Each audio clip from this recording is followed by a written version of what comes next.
pauta, que é levada por meio de delegados para a Conferência Estadual e, por sua vez, para a Conferência Nacional. Então, há todo um processo que é realizado, não é, de discussão, que é muito mais expressivo do que vinha acontecendo antes. Então, acompanhar esse processo é fundamental nesse momento. Algo está acontecendo aí que não vinha acontecendo no âmbito da política dos governos brasileiros, né, que fosse tão expressivo do ponto de vista da participação de grupos tão diversos. Vocês imaginam a complexidade que é colocar movimento social discutindo com gestores de políticas públicas, com acadêmicos, pesquisadores, é um samba do crioulo doido, em horas. Né? Porque, inclusive, militância e academia já é um diálogo complicado, muito tenso. Né? Militância dizendo que os acadêmicos estão na sua torre de Babel e de Marfim, longe, né, do movimento social, e os acadêmicos dizendo, bom, a militância precisa refletir criticamente, como assim? Política identitária, né? Isso aí já está obsoleto. Eu mesma sou uma que faz crítica à política identitária, mas tenho plena consciência de que os movimentos sociais ainda precisam das políticas identitárias, uma vez que a partir de uma certa ideia de identidade, que aquelas pessoas coloquem em suspensão as suas diferenças e se agregam em torno de uma luta comum. Isso é super importante para o movimento feminista, para o movimento LGBT, para o movimento negro, para o movimento das mulheres rurais, para o movimento MST, enfim, para todos os movimentos sociais. A Brapso vem acompanhando com muito cuidado essas forças sociais, não é, que impactam e interpelam, né, o Estado e as políticas públicas. O que se demanda do Estado? O que se chama Estado hoje? E aqui eu queria fazer trazer uma outra reflexão com vocês. Política pública é a mesma, tem o mesmo significado de política governamental? É a mesma coisa? Nem sempre políticas governamentais são públicas, concorda? Embora sejam estatais. Para serem públicas, no meu entender, é preciso considerar a quem se destinam os resultados ou benefícios e se seu processo de elaboração é submetido ao domínio e ao debate público. Isso é política pública, no meu entender. Me corrijam se eu estiver errado. A presença cada vez mais ativa da sociedade civil no Brasil nas questões de interesse geral torna a publicização fundamental. As políticas públicas tratam de recursos públicos diretamente ou indiretamente, por exemplo, através da renúncia fiscal, isenções, subsídios, né? Ou de regular relações que envolvam interesses públicos. Elas se realizam num campo extremamente contraditório, onde se entrecruzam interesses diversificados, visões conflitantes, visões de mundos conflitantes, e onde os limites entre público e privado são de difícil demarcação. A Marilena Chauí tem um texto maravilhoso, em que ela, e o Roberto da Mata também, o antropólogo brasileiro, em que eles trabalham como a coisa pública no Brasil, talvez desde a colônia, foi tratada como privada. A coisa pública virou o quintal da minha casa. Isso permitiu, por exemplo, Inocêncio, quando era presidente do Senado, usar dinheiro público para construir poço nas suas terras no Nordeste. Isso é mau uso do dinheiro público. Isso não é público. Isso é fazer do público, né, a minha casa. A necessidade do debate público, então, da transparência, da sua elaboração, da elaboração da política pública em espaços públicos e não em gabinetes governamentais, é fundamental. As políticas públicas, no meu entender, visam responder demandas, principalmente de setores marginalizados da sociedade, considerados mais vulneráveis.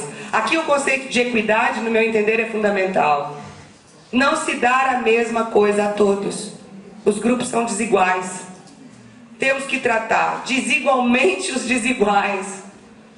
As populações mais pobres, mais vulneráveis e mais marginalizadas demandam mais recursos do Estado, demandam mais ações do Estado.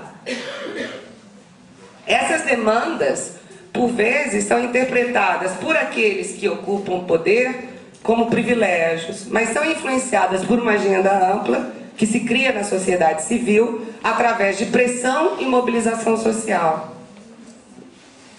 As políticas públicas visam, no meu entender, ampliar e efetivar direitos de cidadania, também gestados nas lutas sociais e que passam a ser reconhecidos institucionalmente.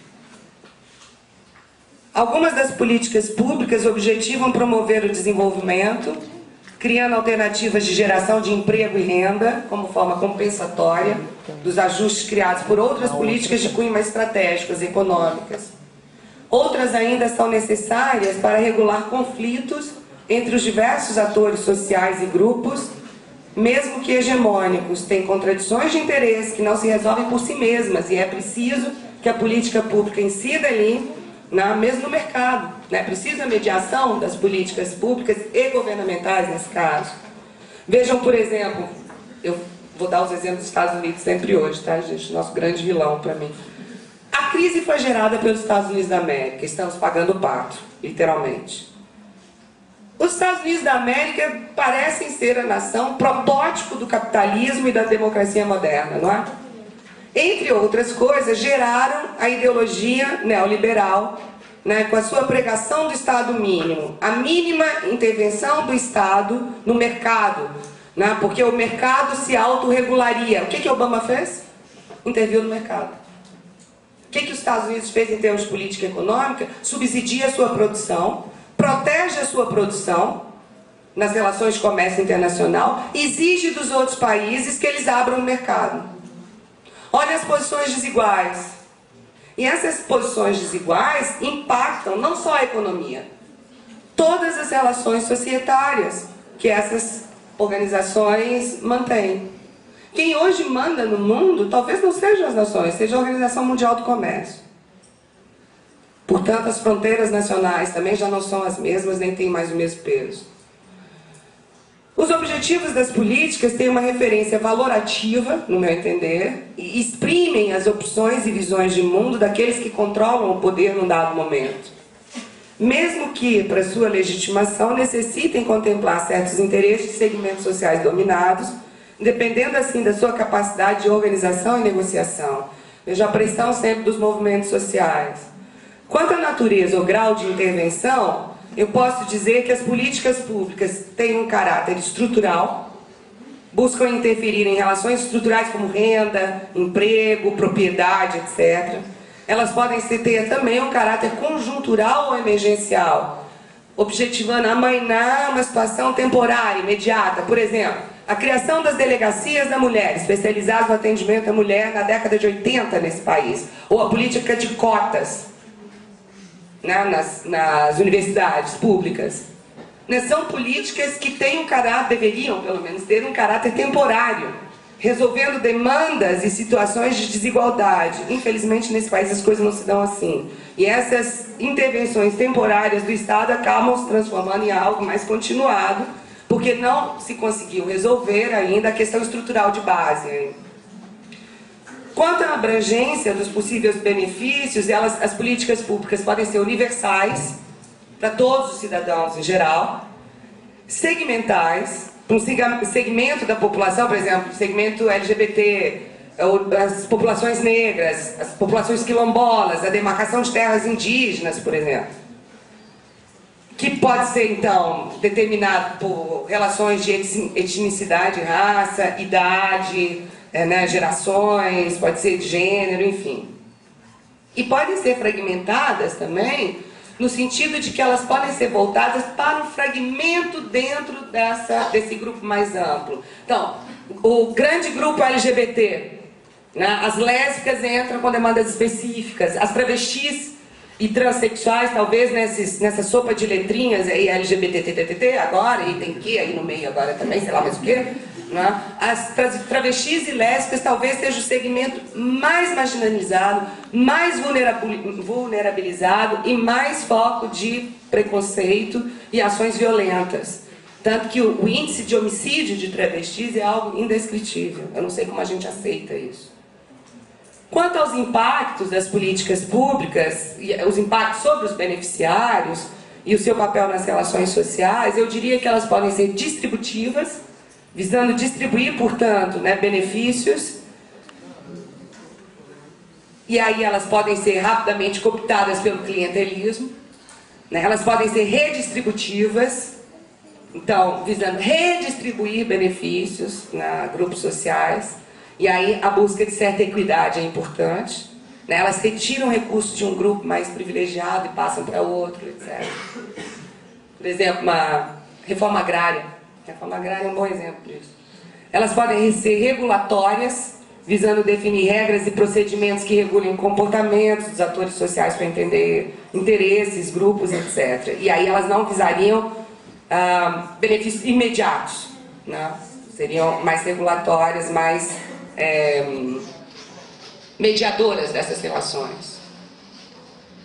Bom, com o neoliberalismo, propondo um ajuste estrutural, visando principalmente o tal do equilíbrio financeiro, numa drástica redução dos gastos sociais, uma política social seletiva e emergencial e num contexto de globalização, o processo de formulação de políticas públicas tornou-se extremamente complexo, né? Estão em jogo agora, em cada país, interesses internacionais, representados por forças sociais com forte poder de interferência nas decisões, quando essas não são diretamente ditadas dentro do país por organismos multilaterais.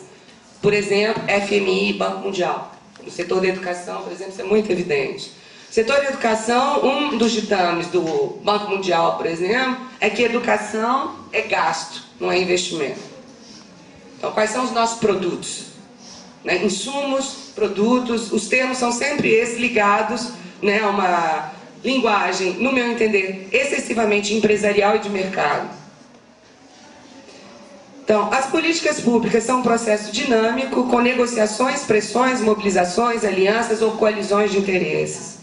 Compreendem a formação de uma agenda que pode refletir ou não os interesses dos setores majoritários da população, a depender do grau de mobilização da sociedade civil para se fazer ouvir e do grau de institucionalização de mecanismos que viabilizem sua participação. Estou me estendendo muito, né? Eu prometo ir terminando. Então, é preciso entender a composição de classe, os mecanismos internos de decisão de diversos aparelhos, seus conflitos, alianças, estrutura de poder. As estruturas de poder nunca são monolíticas, homogêneas, né? Elas são dinâmicas, complexas, enfim. O que isso tem a ver com a Abrapso? Não? Eu acho que a psicologia social brasileira, pelo menos a abrapsiana, ela sempre participou dessa discussão. Para que as políticas públicas realmente reflitam os interesses dos diversos grupos que compõem uma sociedade, esse debate tem que ser contínuo. As organizações representativas nos espaços públicos têm que estar presentes. Elas precisam, por exemplo, monitorar as políticas públicas e a intervenção do Estado. E eu acho que a psicologia social brasileira vem contribuindo para a implementação das políticas públicas em vários aspectos. Então, podemos considerar, por exemplo, aqueles talvez mais próximos à especificidade da produção intelectual e acadêmica, né?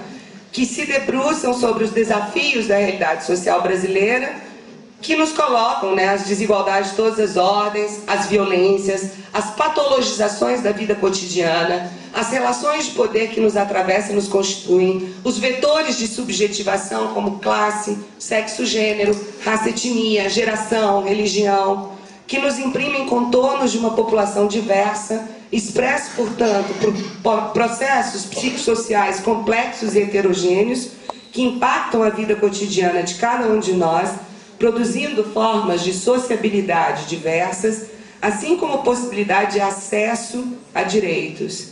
Esses sempre foram os temas da Abrapso, gente. Violências, as relações de classe, os impactos desses vetores de diferenciação na vida das pessoas, as patologizações e processos psicossociais que nos constituem, não é? As relações de classe,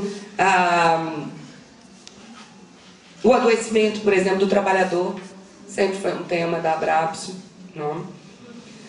Enfim, podemos considerar também a importância dessa psicologia social no que diz respeito à sua contribuição para a constituição pelo menos de parte dos profissionais e da população em geral. Então, mediante diversas formas de intervenção e de uma consciência reflexiva e participativa que favoreça o debate público e o exercício da cidadania.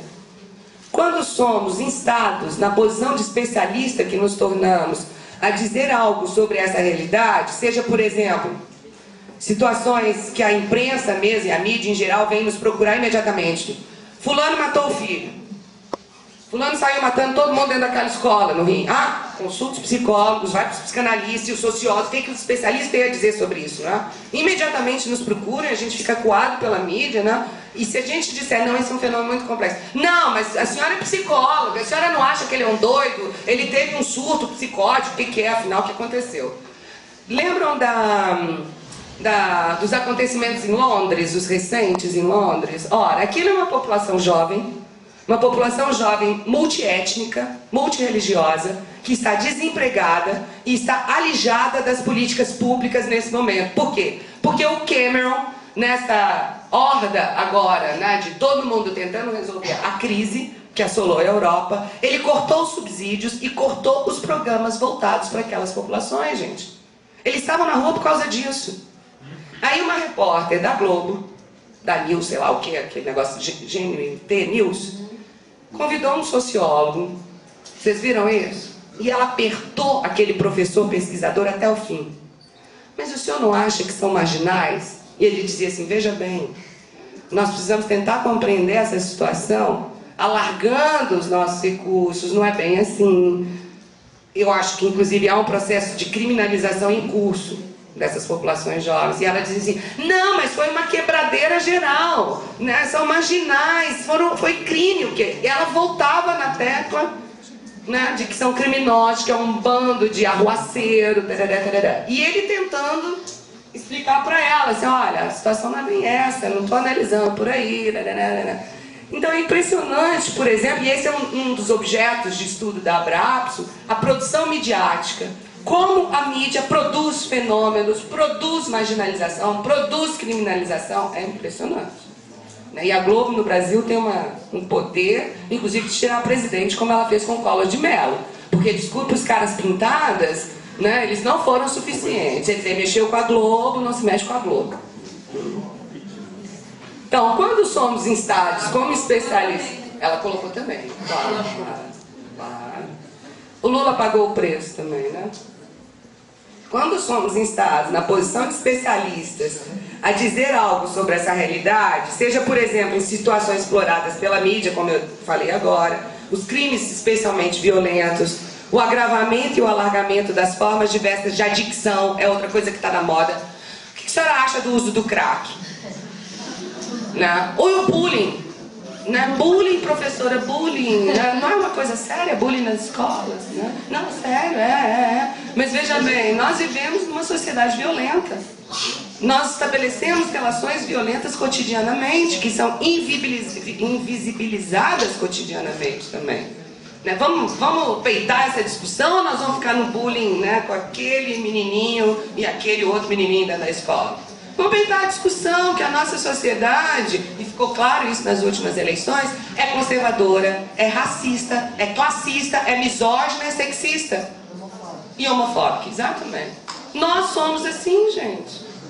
Não vamos dizer que não, vamos peitar que somos e vamos discutir isso.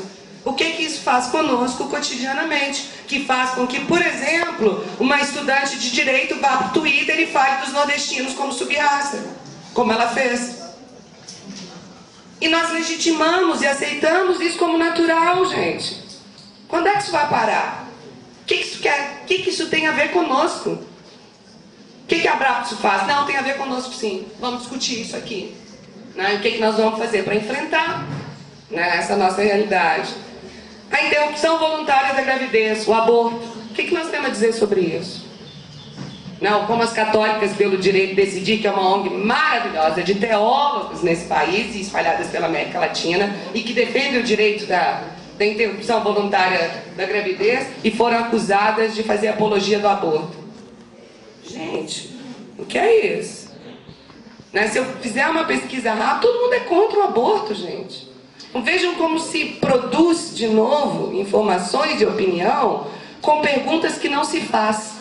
A questão não é se eu sou favorável ou não ao aborto. A questão é, eu sou favorável que uma mulher vá presa porque cometeu aborto?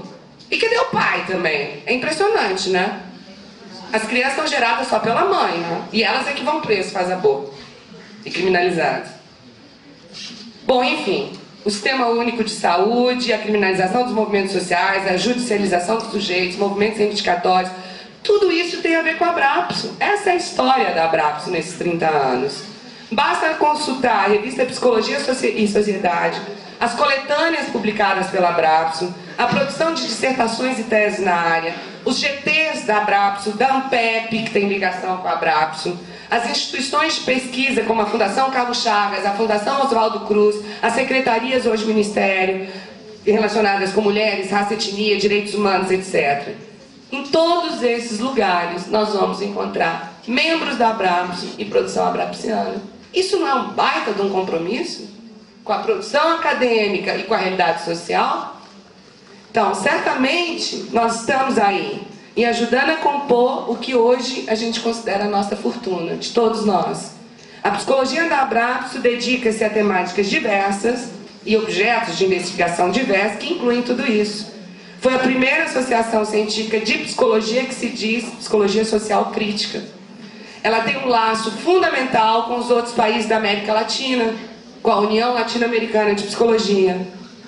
Ela é reconhecida pela ANPEP, pela SBPC e pelas demais sociedades de ciência nesse país. Tem assento e voto nessas sociedades. Nesses 30 anos de Abrapso, coincidem com os meus 30 anos de carreira. Numa atividade ininterrupta em instituição federal de ensino superior, trabalhando com ensino, pesquisa, extensão, gestão, políticas acadêmicas. Eu não tenho dúvida sobre a importância, a facticidade e a legitimidade da produção do que eu chamaria abrapsianamente de uma ciência engajada, comprometida com a realidade social, imbuída da tarefa de contribuir para a erradicação das desigualdades e das violências a elas associadas. Lutar por uma vida vivível, habitável, no âmbito da dignidade humana, no dizer de Judith Butler, filósofa feminista estadunidense, nem tudo está perdido nos Estados Unidos, parece-me tarefa imprescindível e constitui para mim, respaldada pela Abrapso, minha querida Abrapso, uma tarefa imperiosa e um desafio acadêmico, mas sobretudo ético-político. Requer determinação, coragem para abrir mão das velhas certezas instituídas e das zonas de conforto propiciadas por elas. Habitemos, pois, esse é o convite que eu faço, habitemos, pois, a instabilidade. Muito obrigada.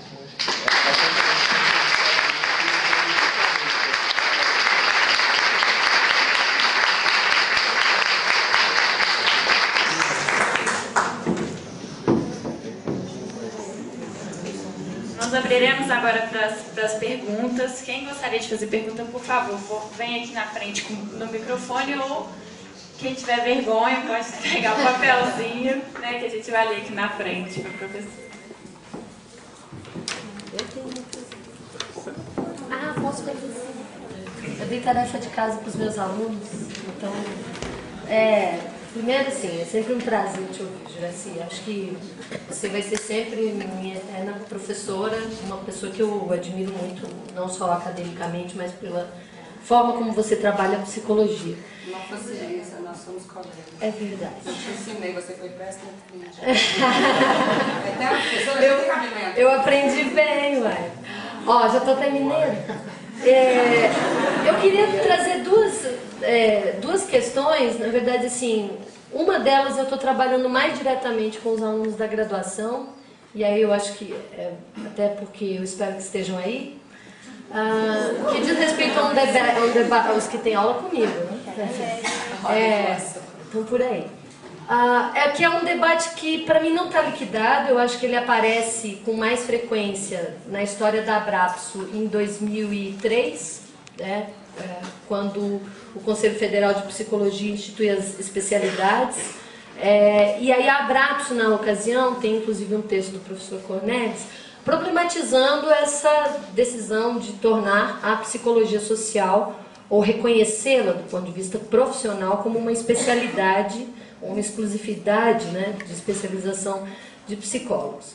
No texto que está disponível na Psicologia e Sociedade, o professor Cornelis, que foi presidente da Abrapso Nacional há um tempo, enfim, ele problematiza em que medida a psicologia social não pode ser considerada, do ponto de vista de reserva de mercado, como uma especialidade da psicologia, trazendo inclusive a origem interdisciplinar dessa disciplina no âmbito da psicologia e da sociologia.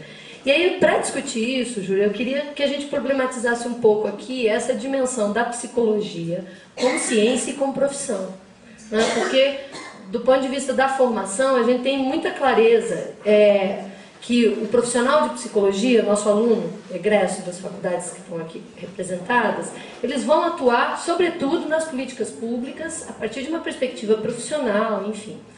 Mas essa perspectiva é absolutamente impossível de ser desenvolvida se não tiver a reboque todo um panorama científico de produção de conhecimento. Então, queria que você falasse um pouco é uma dupla questão, né? Como a psicologia social hoje, no contexto da Abrapso, trabalha esse nível da profissão e da ciência, e como isso, então, tem desdobramentos nesse debate sobre as especialidades.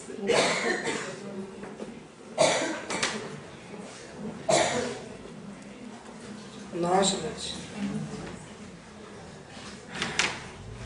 Na realidade, esse duplo caráter da psicologia é um problema e não é, né? Mas ele nos interpela em muitos momentos, inclusive na formação do próprio profissional. Então, os cursos se bem as voltas, os cursos de graduação, né? Nas suas ênfases, definir ênfase, afinal, assim, a gente propicia de fato, por exemplo, uma formação mais científica do pesquisador, ou a formação de psicólogo, né? Aplicada, a ciência aplicada e a profissão aplicada.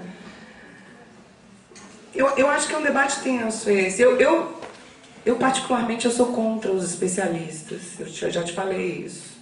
Numa leitura bem Foucauldiana, assim, a gente vai se especializando de tal forma que é como a medicina, por exemplo, né? O médico, no final, ele entende da pontinha do dedo mindinho e é incapaz de ver a pessoa. Agora, teve uma outra discussão importante que você não mencionou também, a psicologia política e a psicologia social, que é outro imbróglio. E aí aqueles que defendem que a psicologia política ela continuaria incluída na psicologia social. Porque o problema é ver de qual psicologia social a gente está falando. Se for no âmbito da Abrapso, não há, de fato, uma separação tão radical assim entre ciência e profissão. Né? Uma das questões para a Abrapso sempre foi superar esses binarismos também, né? Mesmo no âmbito da pesquisa. Então, toda pesquisa, ela aguarda algo de intervenção, no nosso entender. Né? Então, essa separação teoria-prática, né, empiria e desenvolvimento teórico, pesquisa bibliográfica e pesquisa empírica, bom, isso não é necessariamente um problema para nós. Agora, tem uma questão que me parece que é da ordem do político, inclusive fora do próprio âmbito da Abrapso, que é como assegurar a formação adequada para a meninada que está vindo, que garanta, né, aos novos psicólogos competência para estar participando, intervindo de fato nas políticas públicas, e ao mesmo tempo legitime isso, porque o que aconteceu com o Conselho, com as especialidades, é que ele legitima a atuação do profissional naquela área. Né? E talvez isso seja importante, numa certa medida, para os profissionais, né? Que não estão na universidade, que estão engajados, né, na realidade mais ampla do mercado, incluindo aqui políticas públicas também, porque é mercado de trabalho também. E tem aumentado a demanda por concurso, a inserção do psicólogo, né, em vários flancos, né, das políticas públicas. Eu não tenho uma posição tão clara, Juliana. Eu tendo a tentar ampliar essa análise, onde é que a gente ganha, onde é que a gente perde, quais são os efeitos disso, se os jovens profissionais precisam de fato disso, entende? Eu fico pensando assim, acho que tem um efeito legitimador, mas mais importante do que o diploma de especialista e de tornar uma especialidade, de fato, é formar profissionais competentes para estarem atuando. Porque uma das coisas mais nocivas que eu vejo na psicologia e na formação em geral é o que eu chamaria de uma visão excessivamente individualizante e psicologizante de fenômenos que não são dessa natureza. Né? Então, por exemplo, eu vou trabalhar com homens que agridem mulheres. Em Portugal, lastra isso para tudo quanto é lado. É feito atendimento individual de base cognitiva comportamental. Então, esse fenômeno da violência contra a mulher passa a ser tratado como um fenômeno de ordem individual. Esse é um problema do homem individualmente. Não, não é um problema daquele homem. Esse é um problema coletivo, cultural e histórico, e assim deve ser enfrentado. Tanto que a Secretaria de Políticas para as Mulheres andou discutindo muito, a partir da Lei Maria da Penha. A Lei Maria da Penha tem 2 artigos nela, que estabelece a prerrogativa do juiz encaminhar esses homens para serviços. Que a lei é ambígua e ela usa 4 termos diferentes. Isso teria que ser melhor redigido também, de reabilitação, reeducação. São termos assim que não são sinônimos, não é? Mas de qualquer forma, que induzem a que se pense que não se trata de um atendimento individual. São serviços, não é, que vão trabalhar com esses homens como se trabalha com as vítimas de violência também. Não é? E aí a Secretaria, preocupada com isso, entre outras coisas, elaborou algumas diretrizes que, bom, entre outras coisas, vejam bem, nesse serviço para a SPM, o psicólogo não é imprescindível. É imprescindível que seja um profissional e uma equipe profissional que tenha formação em gênero e teoria feminista. Exatamente para deslocar essa visão mais individualizante, patologizante, psicologizante, né, e julgar então para a esfera do político, do cultural, do estado político. Acaba sendo Então, isso é psicologia social e corresponde à psicologia social abrapsiana. Agora, precisa ter uma especialidade? Não sei, tenho dúvidas. Se for preciso para legitimar a atuação da meninada, uma atuação competente que problematize essas questões, não faz diferença para mim. Bom, então institui como área, como especialidade. No nosso curso agora, por exemplo, o grande debate é que no nosso projeto político-pedagógico, a social aparecia como uma ênfase separada e sumiu. Ela aparece agora junto com a educacional. Ou seja, o que está acontecendo é que a gente está impedido nesse momento, inclusive, sempre estivemos, que o nosso curso nunca teve essa ênfase separada, de ter estágios em social, gente. Social comunitária não existe como área de estágio, entende? Isso é gravíssimo. Isso é gravíssimo. Aí os meninos e a gente tem que fazer um tour aí de força, né, para viabilizar alguns trabalhos que estão acontecendo. Então, essas coisas, no meu entender, são mais graves. Né? E fora, então, que aí você, de fato, está invisibilizando e legitimando a não existência desse debate que problematiza essas questões no curso de graduação. Isso é gravíssimo. Né? Aí vai sair tudo o quê? Psicólogo para trabalhar em consultório? Desculpa, não tem nada contra consultório. Ou tenha tudo contra consultório, porque enquanto a gente for um profissional para estar dentro do consultório de 4 paredes de novo, a gente está investindo numa formação que inviabiliza talvez essa outra, de estar enfrentando essas grandes questões que nos desafiam e nos interpelam a todo momento. Não é que rico não sofra, sofre sim. Né? Mas eu tenho uma grande amiga, por exemplo, foi minha colega de trabalho há muitos anos, e era a terapeuta de elite de uma grande cidade no oeste de São Paulo, grande cidade mesmo.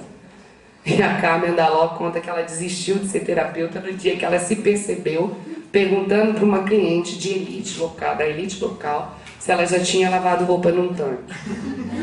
Ela falou assim, não, eu não posso mais trabalhar com isso, chega.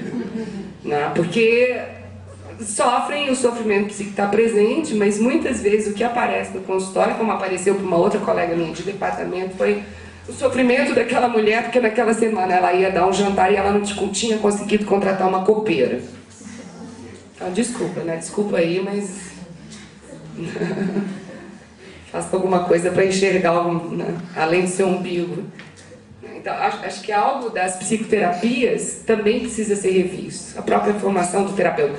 E acho também que nós não formamos psicoterapeutas, hein? Nós formamos psicólogos. Quer ser psicoterapeuta, vai fazer formação lá fora. Nós somos psicólogos. E temos que dar conta de algumas questões, né, da área da psicologia, que não são sinônimo de sofrimento psíquico trabalhado nas psicoterapias. Mas nós precisamos, sim, por exemplo, discutir CAPs, NAPs, sabe? Política de saúde mental nesse país, sabe? A luta antimanicomial, que eu acho que é dificílimo isso, enquanto a gente não conseguir, inclusive, trabalhar com a coletividade, sabe? O que é normal, o que é patológico, o que não sei o que, não sei o que. Não basta só acabar com o manicômio, gente. Vamos parar com isso. Isso é ingênuo. Isso é de uma ingenuidade brutal, inclusive política. Ingenuidade política. Então são várias questões que a gente tinha que estar discutindo no âmbito da SUS. Vocês veem, vocês discutem SUS, Sistema Único de Saúde, na graduação? Não. Nós temos uma professora, está num departamento de quase 60 professores que se preocupa com essas questões no meu departamento. Estamos mal. Estamos mal. No município de Florianópolis são em torno de 500 mil habitantes e uma grande rede de atenção básica, né? 11 psicólogos trabalhando, gente, enlouquecidos para dar conta do programa de saúde da família e toda a sua descentralização. Gente, isso é insano. Desculpa. Insano. E eu tenho uma mestranda trabalhando com eles agora, dos 11 ela conseguiu entrevistar 10. Nós restringimos aos que estão realmente nas unidades básicas. Tiramos CAPs, NAPs, e os hospitais, só atenção primária nas unidades básicas. Dos 10, 2 são homens, 8 mulheres. Todos eles relatam uma formação insuficiente para trabalhar com o sistema público de saúde e com políticas públicas. Muito menos ainda para trabalhar com a população LGBT, porque a pesquisa dessa minha mestranda tem a ver com o Brasil Sem Homofobia, com o Plano de Atenção Integral à Saúde LGBT, que é recente nesse país, né? Desconhecem o plano, programa, desconhecem o Brasil Sem Homofobia, desconhecem a resolução 01 do CFP, que é o nosso conselho, que nos norteia, desconhece. Gente, isso é muito grave. Isso é muito grave. Né? Então, essas coisas me preocupam muito. Agora, se vai ser uma especialidade ou não, se ela garantir, de fato, a visibilidade para a área, formação competente para a área, isso aqui, estou dentro, tem meu voto. Se não, para quê? Brigar de novo por território, porque não se trata de território, entende? Não se trata de território, porque nós psicólogos às vezes funcionamos com essas visões territoriais, né? Psicologia da indústria, psicologia clínica, né? Nos consultórios, psicologia escolar. Gente, o que é psicologia clínica? Clínica é um método. Clínica é um método que pode ser usado inclusive na escola, né? Em qualquer lugar. Método clínico. Nós trabalhamos com 2 métodos muito fortes na psicologia, o experimental e o clínico.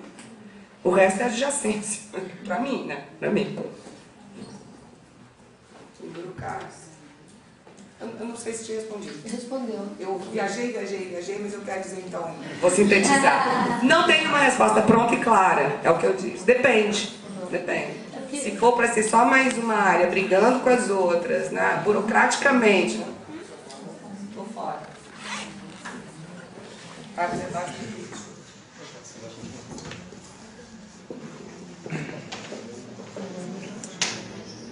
Primeiro agradecer, professora, pela palestra. E, na verdade, não é uma pergunta, mas um incômodo que veio da sua fala para mim. Você fala, assim, por exemplo, com relação ao Estado, né? O Estado brasileiro, né?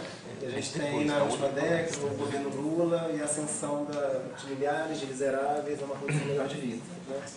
Mas a gente sabe que esses processos são conflituosos, são tensos, são de idas e vindas, né? E a gente tem uma ótica neoliberal que é muito forte, né? Ou seja, o Brasil, querendo ou não, o Brasil não passando por mais facilidade, vamos colocar dessa forma, pela crise, ele está influenciado pelos ideais, pelas lógicas neoliberais, né? Ou seja, a Dilma está lá em Nova York agora, eu tenho que lidar com isso, né? Ou seja, está sendo discutido isso de alguma forma. Então, a minha questão, na verdade, é com relação à produção de conhecimento que a senhora se referiu. eu queria mais que você falasse mais para levantar mais as minhas questões, né?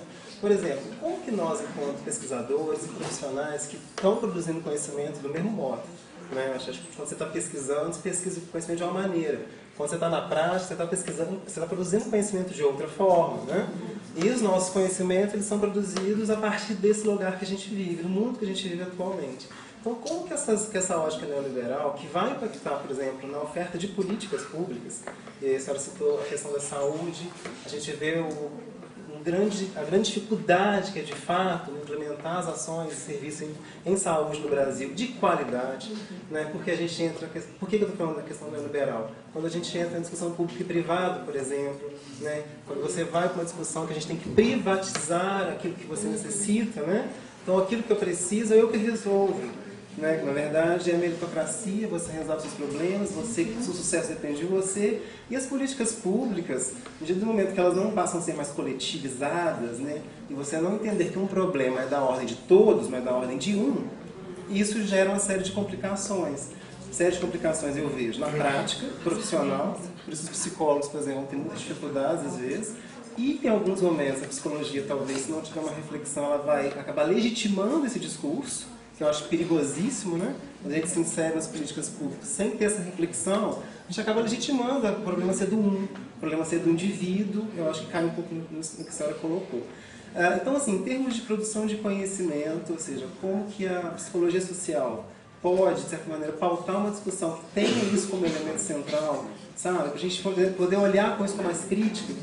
E mais, assim, uma questão que me incomoda é como que a ciência, de modo geral, na visão da senhora, hoje, tem se colocado perante essa situação. Ou seja, até que ponto hoje a ciência não tem também contribuído, ou seja, pelo seu silenciamento, ou seja, para a produção de conhecimentos que vão nessa direção, que não seja só a psicologia, mas como que a academia, que a universidade, ela meio que faz vista grossa, né? Ela meio que não se põe para debater isso de forma coerente, e a gente acaba ficando refém de uma situação que nós mesmos nos damos conta, né? Então, acho que é um pouco disso que eu queria que a senhora colocasse.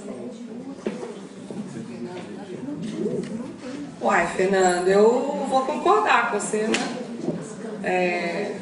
Agora, nesse final da sua fala, por exemplo, eu fiquei pensando no que aconteceu com as universidades no Brasil. Acho que a gente ainda tem o privilégio de ter um sistema público de ensino superior com razoável qualidade nesse país, incluindo aqui o nível de pós-graduação também. Isso não existe. Você paga caríssimo em outros lugares. Na América Latina, o único país que se aproxima do Brasil com o sistema de ensino superior e pós gratuitos, com qualidade, guarda uma qualidade bem razoável, é o México. Autônoma do México, né, Guadalajara, mas você falou no neoliberalismo. O sistema de ensino superior na América do Sul, por exemplo, olha o que aconteceu com o Chile e com a Argentina. Foi desmantelado, né? Um professor na Universidade de Buenos Aires, doutor, eu me lembro muito do Mário Golder. Mário Golder morreu há alguns anos, era um pesquisador vigotskiano, que fez toda a formação dele na Rússia. Ele traduziu o Vygotsky direto do russo. Ele foi aluno do Leontiev. Ele teve uma importância grande na Abrapso também, no início da Abrapso. Mário Golder ganhava $500. Professor, pós-doutor, formado na Rússia, na Universidade de Buenos Aires. E ele, para não ter que ficar nessa promiscuidade das palestras e cursos e não sei o que, essa coisa que a gente se envereda para poder completar o orçamento, ele tinha consultório, Fernando. Olha que louco. Ele e a esposa dele, a Beatriz. Então, assim, o neoliberalismo, ele nos impacta a todo momento. E nos impacta hoje de uma maneira muito cruel, com... eu diria essa competitividade exacerbada a partir de uma lógica produtivista que é extremamente perversa em relação aos movimentos coletivos. O movimento docente, nesse momento no Brasil, perdeu completamente a força. Tá certo que isso se inclui numa história de fragilização dos movimentos sociais em geral. Eu já vi esse movimento sindical, né? Isso é no mundo inteiro também, né? Mas o que eu vejo hoje é que nós, professores, quase que nos privatizamos dos nossos núcleos, com os nossos alunos, os nossos bolsistas, brigando por verba de projeto, por fomento, porque aquilo tem que continuar funcionando, é uma loucura, né? E aí a bolsa de iniciação científica, aí já vem outro edital de Brasília, então você está sempre correndo. E a lógica é tal que mesmo a produção de artigos virou a lógica do capital, assim, você tem que ter capital de giro. Enquanto um está aprovado, o outro já tem que estar lá e você está elaborando o outro, entende? É a lógica do mercado nesse sentido também, né? Eu fico muito assustada. Né? E enquanto isso, a gente não consegue conversar e debater, instaurar de fato um genuíno debate acadêmico com os próprios colegas de departamentos, colegas de área de concentração, sabe, assim, virou uma lógica de mercado persa mesmo, quase, né? Mercado persa nesse sentido de que tudo acontece ali, mas gestado e gerido, né, por essa relação capital-trabalho estabelecida e enfatizada agora pelo neoliberalismo, que não é de hoje, né? O neoliberalismo é uma versão, né, mais contemporânea e também já não é a mesma de 2 décadas atrás, hein? Já mudou. Mudou de novo. Então é bom a gente ir acompanhando como é que essas coisas vão acontecendo. No cenário científico, então, há impactos muito evidentes dessa lógica, e no mundo inteiro. Agora, por outro lado, nada acontece sem resistência também, né? Sem um contramovimento. E vocês vão encontrar, eu citei a Butler, mas mesmo nos Estados Unidos da América, eu acho extraordinário, vocês vão encontrar intelectuais fantásticos, uma inteligência também estadunidense, denunciando isso tudo, né, e propondo, né, outras possibilidades. Então, é preciso olhar com atenção nessas várias produções que estão disseminadas pelo mundo inteiro. A universidade, por exemplo, onde a minha filha está nesse momento, chama Universidade de Illinois de Chicago. Ora, Chicago tem uma grande universidade privada, a Illinois de Chicago é pública. A grande universidade privada, a Universidade de Chicago, é da onde já saíram mais de 70 prêmios Nobel. E é o berço da doutrina pragmático-liberal norte-americana. Ali estão todos os conservadores. É a escola de Chicago, aquilo que a gente chama de escola de Chicago é ali. Do outro lado da cidade está essa universidade pública onde a minha filha está, e o orientador dela é colombiano. Ela foi auxiliar de um professor indiano, então é um corpo docente assim, multicultural. Os alunos, né, quando ela chegou lá, por exemplo, ela ficou assustadíssima.